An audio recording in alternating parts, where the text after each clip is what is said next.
బాగానే ఉందిరా ఈ కుక్కల బిజినెస్. మొగ ఎందులో అడ్డం పెట్టుకుని డబ్బులు సంపాదించడం. అయినా ఇంత బ్రెయిన్ ఉంటే ఎప్పుడో బాగుపడాలే. ఇతనెవరు? నా friend Karthik. Hi Karthik. Hi. అవును, నేను బిజినెస్సే చేస్తున్నాను. కానీ మీరు అన్నట్టు కుక్కల ప్రాణాల బిజినెస్ కాదు. నేను హ్యాపీనెస్ షేర్ చేస్తున్నా వాటితో. మనిషికి ప్రపంచంలో ఉన్న ఒక బెస్ట్ ఫ్రెండ్ని నేను కేర్ తీసుకుంటున్నాను. మీకు డబ్బుల కోసమో బ్రతకడం కోసమో అనిపించవచ్చు, కానీ ఇది నేను చేస్తున్నది నా కోసం, ఒంటరిగా ఫీల్ అయ్యే వాళ్ళ కోసం. ఒంటరిగా ఉండటం ఎంత కష్టమో నాకు తెలుసు. మీరు చెప్తున్నట్లు నేను కుక్కల్ని అమ్మట్లేదు, ఒక మంచి ఫ్రెండ్ని ప్రమోట్ చేస్తున్నాను. కుక్కల్ని ఎందుకు పెంచుకోవాలో చెప్తాను. కుక్కల్ని పెంచుకుంటే మన మెంటల్ హెల్త్ ఎంత బాగుంటుందో చెప్తాను. మీరు ఏమన్నారో మీరు అలానే అనుకోండి, కానీ నాకు మాత్రం ఇది నాకు నచ్చిన డెసిషన్. నేనెంతో ఆలోచించి చూస్ చేసుకున్న పని. ఎలాగో మీ ఒపీనియన్తో నాకు పని లేదు, మీరేదైనా అనుకోండి, కానీ నా చాయిస్ మాత్రం డాగ్స్. బాయ్ రాధా. బాయ్.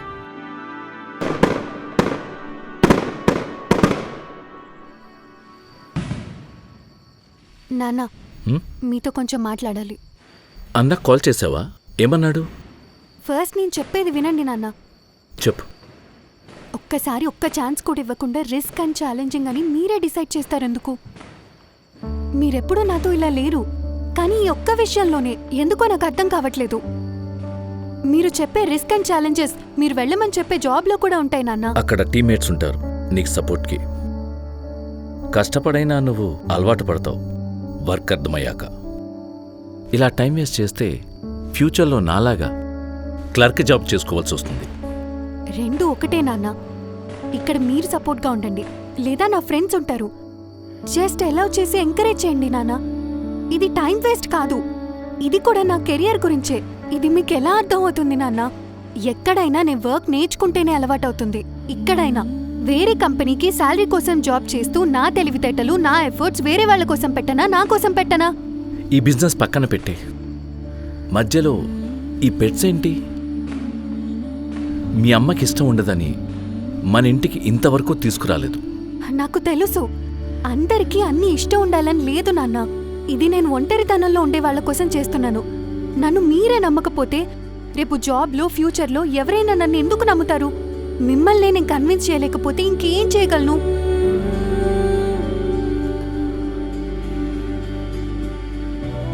నేనేం అడగట్లేదు నాన్న, జస్ట్ ఒక 2 years ఆగండి చాలు.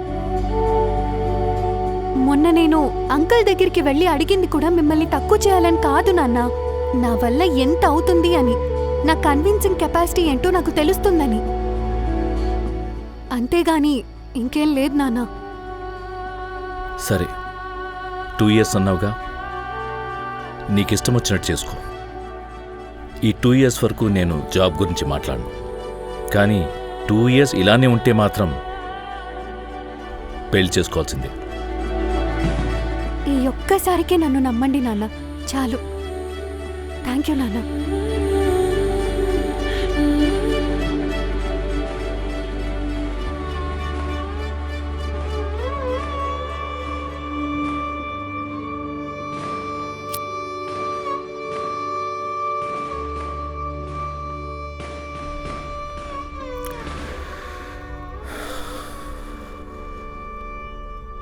ఏంటమ్మా గొడవ? గొడవ కాదురా, జాను గురించి మాట్లాడుకుంటున్నారు. ఏ జాను, ఎందుకు లేనిపోని తెస్తావు? నాన్న చెప్పిన వాడు వినొచ్చు కదా. నువ్వు వింటున్నావరా? నా గురించి ఎందుకు? బిజినెస్ అంటే అంతేజీ అనుకుంటున్నావా? అన్నీ ఉండి లోన్లు తీసుకుని స్టార్టప్ పెట్టి ఫెయిల్ అయిన వాళ్ళు ఎంతమంది ఉన్నారో తెలుసా? నువ్వు ఇంకా ఇన్వెస్టర్ అంటున్నావు. వేరే వాళ్ళ మనీతో రిస్క్ అవసరమా నీకు? రేయ్, ఏంట్రా గొడవ? అదే చెప్తున్నాను నాన్న, రిస్క్ ఎందులో లేదు. బిజినెస్ అంటే ప్రాసెస్, ప్లానింగ్, రెస్పాన్సిబిలిటీస్ ఉంటాయి. సక్సెస్ అయిన వాళ్ళని చూడట్లేదా నువ్వు? సక్సెస్ అనేది బయట 5% మాత్రమే ఉంది. అయినా ఇంట్లో ఆడపిల్లలు బయటికి వెళ్ళి కష్టపడతా అంటే ఎవరు మీ ఒప్పుకోరు. ఇద్దరు ఇలా గొడవలు ఆడుకుంటూ ఉండండిరా.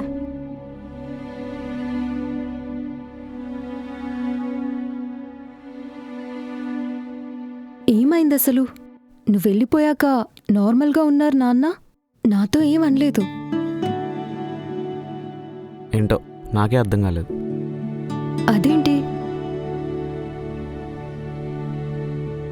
మొన్న ఇంటర్వ్యూకి వెళ్ళాను చెప్పా కదా, హ్మ్?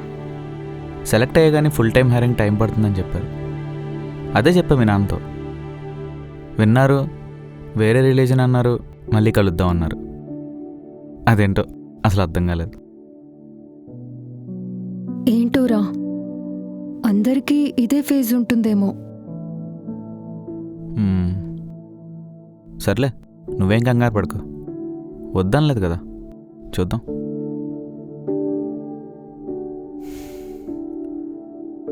ఇంట్లో కూడా చిన్న చిన్న ఇష్యూస్ అవుతున్నాయి.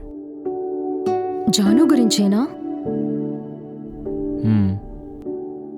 వినట్లేదు, మొండి బట్టి పట్టింది పెట్ కేర్ కోసం.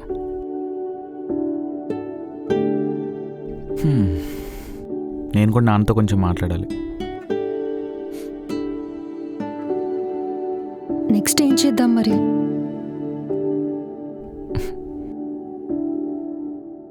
ప్రేమించుకుందాం. నిజం, ఇప్పటిదాకా ఎవరికి తెలియదు కదా. ఇప్పటి నుంచి మనకి టెన్షన్ లేదు. సో ఫ్రెష్గా మళ్ళీ ఫస్ట్ నుంచి ప్రేమించుకుందాం.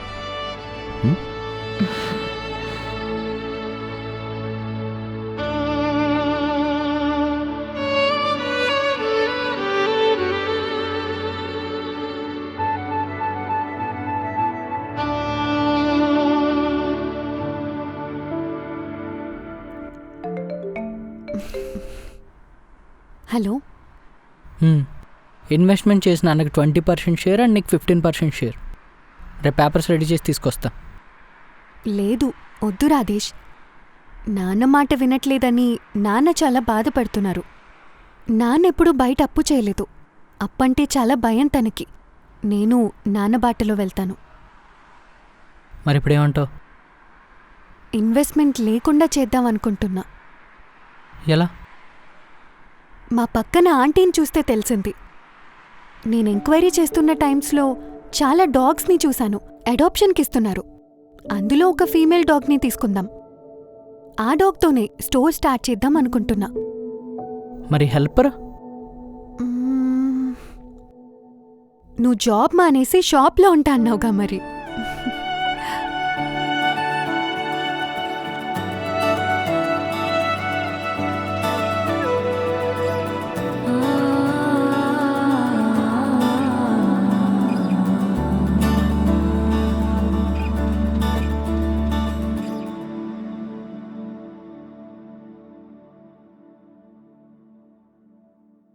ఏంట్రా మావా అలా ఉన్నావు? జొర వాళ్ళ ఫాదర్ ఏంట్రా అంత మొండిగా ఉన్నాడు. ఎలా ఒప్పించాలో అర్థం కావట్లేదు. అరే ఒకటి చెప్పనా, ఆయన అన్న దాంట్లో నాకేం తప్పు కనిపించలేదురా. అదేంట్రా అలానే సో? అరే ఆయన చెప్పింది నీకు నచ్చలేదు కాబట్టి తప్పు అనిపిస్తుందిరా. ఆయన వర్షంలో ఆలోచిస్తే తప్పేం లేదు. ఏంట్రా వర్షన్? పెద్దవాళ్ళకి వాళ్ళకు ఉండే లిమిటేషన్స్ వాళ్ళకు ఉంటాయిరా. ఇప్పుడు జోరా వాళ్ళ నాన్న చూడు, ఆయనకి రిలీజియన్ ప్రయారిటీ. ఇప్పుడు నీ కెరీర్ గురించి కూడా పక్కన పెట్టి రిలీజియన్ డిఫరెన్స్ చూస్తున్నారు. అలాగే కొంతమందికి స్టేటస్లు, కెరియర్లు, యూఎస్ రిటర్న్లు ఇలా ఎక్స్పెక్టేషన్స్ ఉంటాయి. అలాగే ఆయనకు కూడా రిలీజియన్ ప్రయారిటీ. అయినా ఈ రోజుల్లో కూడా ఏంట్రా, ఇప్పుడు ఆయన రిలీజియన్ అంటే మాత్రం నేనేం చేస్తా? అంటే ఇంకేదైనా అయితే చేస్తావా? ఏమో ట్రై చేస్తానేమో, కానీ ఇప్పటికిప్పుడు క్రిస్టియన్ అయిపోమంటే అయిపోలేను కదా. అదే తన ప్రాబ్లం కూడా. ఇప్పుడు నువ్వు జోరాన్ని తీసుకొచ్చి హిందూ అయిపోమంటే అయిపోలేదు కదా. అర్థమైందిరా, కానీ నేను తన రిలీజియన్ చేంజ్ అవ్వాలని కోరుకోవట్లేదు. మీ ఇంట్లో వాళ్ళు కోరుకుంటే? తనొచ్చి ఉండాల్సింది మీ ఇంట్లోనే కదరా. అవును, కానీ నేను ఇంట్లో మాట్లాడి కన్విన్స్ చేయగలరా? అదే వాళ్ళ నాన్నకు అర్థం కావాలరా. నువ్వు ఉంటావని, తనకేదైనా వస్తే సపోర్ట్గా ఉంటావని. అవును, సరేలేరా, నేను ఇంక మేనేజ్ చేస్తా. అది వినయగాడంటే. అయినా జోరా అంటే ఎందుకురా నీకు అంత స్పెషల్? ఇప్పుడు కాదురా, తనంటే నాకు చిన్నప్పటి నుంచే స్పెషల్. నీకు తెలుసు కదా, మా ఇద్దరం చిన్నప్పటి నుంచే ఫ్రెండ్స్ అని. మరీ చిన్నప్పుడు కాదురా, 8th క్లాస్లో వచ్చింది మా క్లాస్కి. 2 జల్లు వేసుకొని చిన్న బొట్టు పెట్టుకొని 8th క్లాస్ మధ్యలో వచ్చింది వాళ్ళ నాన్న ట్రాన్స్ఫర్ వల్ల. ఆ రోజుల్లో ఊరు కొత్త అవడం వల్ల ఫ్రెండ్షిప్తో ఎక్కడికి వెళ్ళాలన్నా నేనే హెల్ప్ చేసేవాడిని. ఇద్దరం కలిసి చదువుకునేవాళ్ళం స్టడీ హౌస్లో.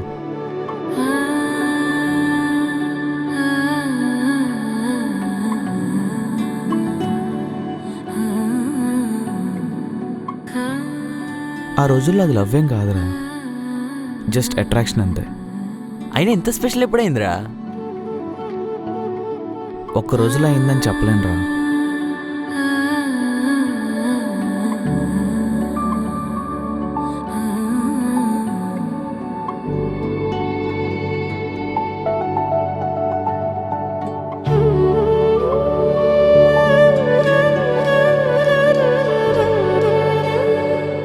తర్వాత ఇంటర్ ఒకే కాలేజీలో జాయిన్ అయ్యాం. అక్కడ అందరూ కొత్త వాళ్ళు అవడం వల్ల మేమిద్దరం కలిసే ఉండేవాళ్ళం. తర్వాత ఎంసెట్ రాశాక తనకు ఎక్కడో సీట్ వచ్చినా సరే నేనున్నానని చెప్పి మా కాలేజీలో జాయిన్ అయింది. జనరల్గా మెకానికల్ తీసుకోవడానికి అమ్మాయిలు ఇష్టపడరు, కానీ నా కోసం మెకానికల్ తీసుకుంది. బ్రాంచ్ ఏమైనా సరే క్లాసెస్ వేరు. చెప్పాలంటే పెద్దగా కలిసేవాళ్ళం కాదు, కానీ ఎప్పటి నుంచో ఉన్న బాండ్ అలానే ఉండిపోయింది. ఇంకా సెకండ్ ఇయర్ నుంచి క్లాస్ బంక్ కొట్టి సినిమాలకు వెళ్ళటం, బయట తిరగటం, ఒకరినొకరు అర్థం చేసుకోవడం అప్పుడే మొదలైంది.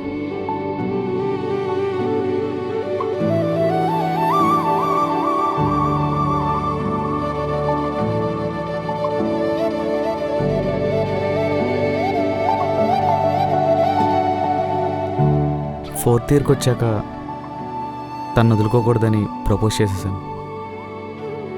ఏం చెప్పకుండా వెళ్ళిపోయింది. ఆ రోజు చాలా ఫీల్ అయ్యా.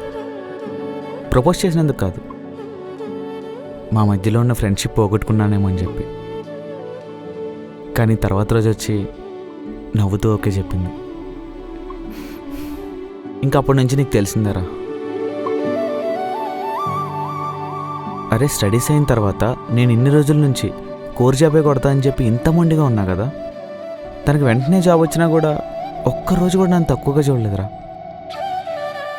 నా గోల్ కోసం నన్ను ఎంకరేజ్ చేస్తూ సపోర్ట్ చేస్తూనే వచ్చింది.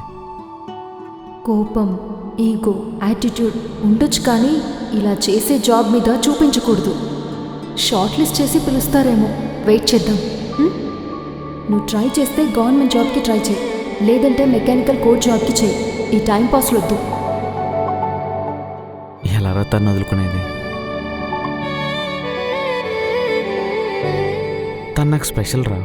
తను ఉంటేనే నా లైఫ్ స్పెషల్ అవుతుంది.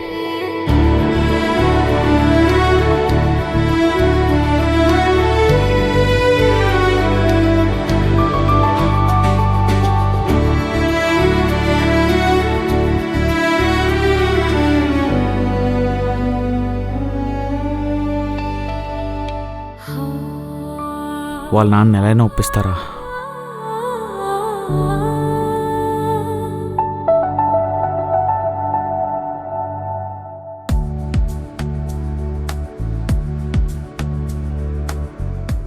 ఈరోజు కూడా ఇంటి దగ్గర తెంపొద్దా? రేపు ఏ టైంకి వెళ్తున్నావు? ఈవినింగ్ 4కి ఫ్లైట్. 3 వరకు అక్కడ ఉంటే సరిపోతుంది. అమ్మ వాళ్ళు ఓకేనా ఇప్పుడు? లేదు, వాళ్ళకు కూడా ఇష్టం లేదు నేను వెళ్ళడం. అరే, మరి ఇంకేం చేయాలంట? ఇంట్లో కూర్చొని ఏం చేస్తావు? ఇంకా ఇలా ఎన్ని రోజులు ఉండాలంట? ఏమో చాను, నేనే ఇంట్లో వాళ్ళని ఎక్కువ ఇబ్బంది పెడుతున్నానేమో అనిపిస్తుంది. అలా ఎందుకు అనుకుంటున్నావు చెప్పు? నువ్వు వెళ్ళాక వాళ్ళే సెట్ అవుతారులే. నేను కూడా అదే అనుకుంటున్నా. సరే, నేను వెళ్తాను. బాయ్, జాగ్రత్త. జాను, హా? ఏమైనా చెప్పాలా? ఏదైనా చెప్పాలా అంటే చెప్పాలి. నువ్వు ఎవరికి చెప్పకుండా ఏం చేయకు.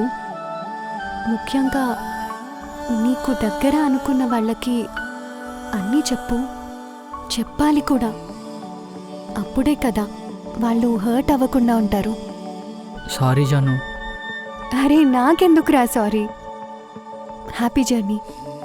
కాల్ చేస్తూ ఉండు, మర్చిపోవు కదా నన్ను. మళ్ళీ మధ్యలో వదిలేశాడు అని పేరు తెచ్చుకోకు. సరే, రేపు మార్నింగ్ కుదిరితే గుడికి వెళ్దాం. ఏం అక్కర్లేదు, నువ్వు ఇప్పటిదాకా నా కోసం చాలా చేసావు, కానీ రేపు లాస్ట్ డే. అమ్మ వాళ్ళతో స్పెండ్ చేయి. బాయ్. సరే. రాధా, ఫైనల్గా ఒకటి చెప్పాలి.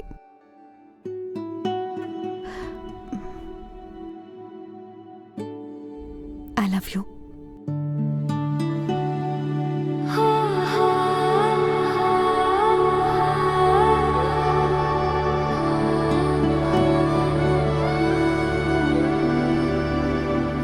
ఇంటర్వ్యూకి వెళ్తే జాబ్ వచ్చేసినట్టే. వెళ్తుంది ఎవరు? జాను.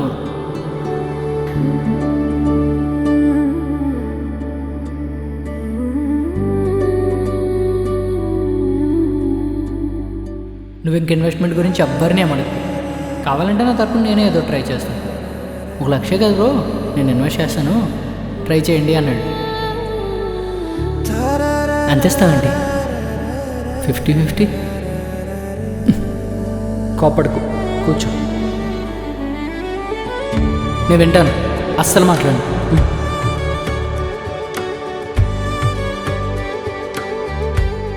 నాకు రోడ్డు మీద అయినా పర్లేదు.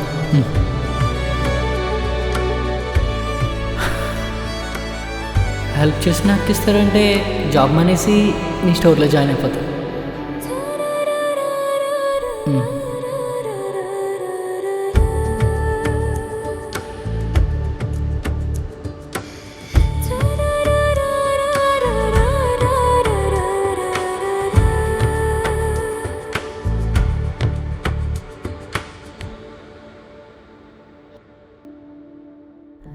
రాధా రోజూ నాతో మాట్లాడేవాడు, డాగ్స్ బిజినెస్ గురించి అడిగేవాడు. మేమిద్దరం దూరంగా ఉన్నా కలిసి వర్క్ చేసినట్టే ఉంది మాకు. 2 years తర్వాత రాధా మళ్ళీ వస్తాడు షూర్గా. అప్పటి వరకు డాగ్ బిజినెస్ని ఒక పెట్ స్టోర్గా మార్చాలనేదే నేను పెట్టుకున్న గోల్. పెట్ స్టోర్ ఓపెన్ అయ్యాక మళ్ళీ తప్పకుండా వస్తాను.